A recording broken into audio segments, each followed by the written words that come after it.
O futebol feminino voltou a estar em alta devido ao início da Copa do Mundo de Futebol Feminino, e os resultados são positivos. Em termos de transmissão, a TV Globo bateu recorde de audiência ao televisionar o duelo de Brasil versus Panamá. A repercussão foi tão grande que desde agosto de 2008 a emissora não tinha um pico de audiência tão grande entre os horários das 8 da manhã e 9 horas e 57 minutos. No painel nacional de televisão, a partida teve 16 pontos, e isso é equivalente a mais de 200 mil domicílios, ou um pouco acima de 700 mil indivíduos. Isto sem contar a venda de ingressos, que já ultrapassou a marca do primeiro milhão. São números inacreditáveis e otimistas, mas craque, é fato que o futebol feminino tem em sua trajetória um histórico de prejuízos, que podem sim serem superados por estes novos recordes, mas não há garantia que os problemas da modalidade vão simplesmente fugir. Hoje o Guru vai falar sobre o maior problema do business do futebol feminino, e ele está longe de ser o que você pensa que é. Tome esse passe e vamos lá! Para começar, é bom lembrar que o sucesso midiático pode estar diretamente atrelado ao sucesso financeiro, mas isto não é regra. O porquê de mencionar este ponto começou no mês de março do ano de 2022. A Supercopa Feminina foi um estouro na mídia e isso é inegável. O torneio foi uma forma de consolidar o futebol feminino na TV aberta, e a competição levou 46 milhões de brasileiros a assistirem à exibição dos jogos. No entanto, não foi suficiente para fortalecer o marketing futebolístico suficiente. Em uma das apurações, 8 times foram abordados, e entre eles, 7 apontaram déficit nos cofres devido sua participação.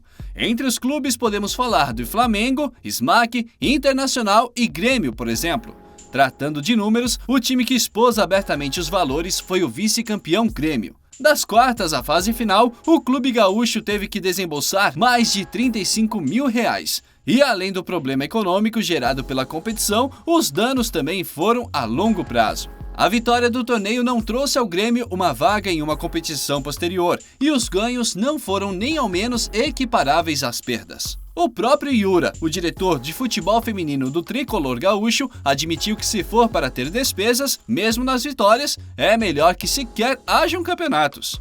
E obviamente os problemas funcionam como um dominó. Outra problemática são lesões e desgastes provocados nas atletas, que podem acabar tendo sua revitalização retardada pela baixa no investimento na saúde fisioterapêutica. Logo, elas estarão piores para competir outros campeonatos, como o Brasileirão no caso do Grêmio. Isto é, elas competirão em desvantagem em uma competição que naturalmente não traria tanto frutos ao clube. No caso do time Smack, as reclamações também não são tão diferentes. O Clube do Pará enfrentou o Flamengo nas quartas de finais e, além do desgastes para o deslocamento ao Rio de Janeiro, sofreu um forte golpe nas finanças. Apenas para a viagem foram 11 mil reais em despesas, o que é um valor altíssimo para uma organização de pequeno porte. O presidente do clube, Ivanildo Cardoso, chega a admitir que eles fazem das tripas coração para cumprir a folha de pagamento das jogadoras, que seguem o regime trabalhista do CLT e possuem benefícios como bolsa de estudos. No fim, o que realmente move o cenário do futebol feminino no Brasil é a paixão. Mas é fato que mesmo o melhor dos sentimentos não ocupa o espaço de um salário, que é o que realmente dá a subsistência dos funcionários do clube. A condição de clube-empresa na modalidade feminina é um desafio até para grandes clubes, então foi necessário que políticas fossem instauradas em forma de apoio. A CBF agora disponibiliza um benefício de logística aos times. Nesta condição, eles fornecem aos times até 25 passagens aéreas em caso de jogos fora de casa, além de 2 diárias de hospedagem para staff e 5 mil reais para gastos gerais. Já para os mandantes, os valores são de 10 mil reais. Estes são valores pequenos que ainda não compensam os gastos, pois a mesma CBF que fornece esta ajuda de custo também determinou a realização de ajuste nos estágios para o recebimento do VAR. Desta forma, apenas para abrir os portões do estádio, temos o exemplo do Internacional, que precisou investir mais de R$50 mil, o que acabou sendo um esforço enorme para as finanças do clube. Na época, o problema foi ainda mais agravado por se tratar de um cenário de pós-pandemia, ou seja, infelizmente o sistema de arbitragem não conseguiu atender às expectativas. Na época, o Beira-Rio não recebeu o VAR e o investimento acabou indo em vão, da mesma forma que não foi pago pela arrecadação do jogo. Em comparação a este gasto, a renda adquirida no jogo contra o Real Brasília foi de R$10.960, ou seja, apenas um pouco mais de um quinto da renda investida foi revertida para o Internacional.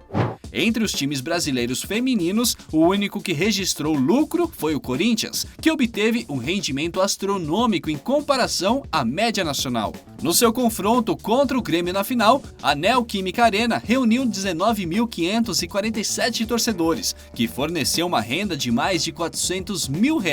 Felizmente, o Timão pôde ter alguma forma de retorno, porque a Supercopa Feminina sequer concede aos participantes alguma forma de lucro.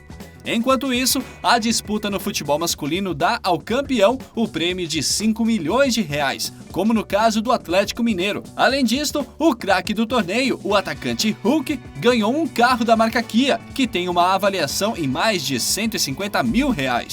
Outro ponto preocupante é o fato que mencionamos no começo: mídia não é a mesma coisa que o lucro. Uma das denúncias feitas contra a organização deste torneio foi a falta de repasse dos direitos de transmissão.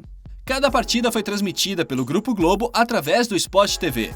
Sobre essa questão, é dito que os dirigentes assinaram um termo de adesão que usava uma cláusula para determinar que os direitos de imagem seriam 100% revertidos à estrutura do torneio.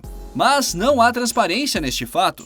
A diretora do futebol feminino corintiano, Cris Gambarré, refuta isso ao começar a apontar que houve uma falta de planejamento da própria CBF no que se refere a planejamento de partidas e a logística entre as disputas. E para completar esse mistério extremamente suspeito, a CBF não divulga o fluxo financeiro entre a entidade e as empresas detentoras dos direitos de transmissão. Ou seja, os times estão à deriva.